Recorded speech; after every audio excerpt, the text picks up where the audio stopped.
Hello guys! So, dahil gutom na gutom tayo sa ating 24 hours fasting, kaya ngayon naisipan kong gumawa ng egg tuna vegetable salad.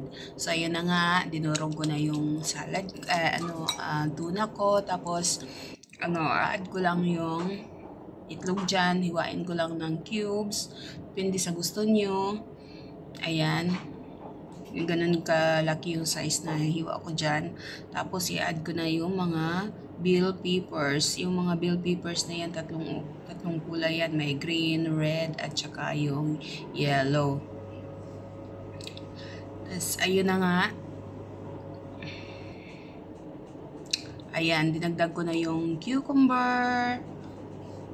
Tapos, dagdag ko naman yung lettuce. After lettuce, McDonald's. Iwan ko kung ano yan sa English.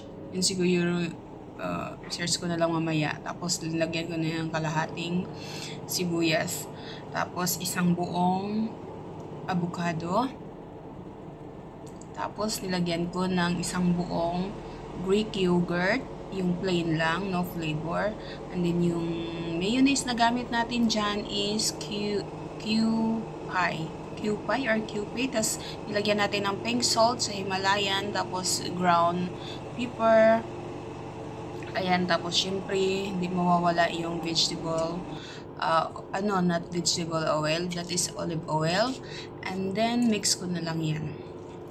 So, nakalimutan ko din palang ipakita yung hindi ko pala nalagyan ng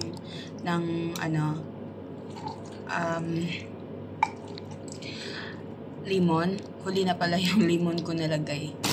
So, na-mix ko muna siya bago ko nilagyan ng lemon. So, ayan na nga. Naglagay na ako ng isang buong lemon dyan. Lemon juice. Ayan na. Nag-serve na si Inday at gutom na sa 24-hour fasting.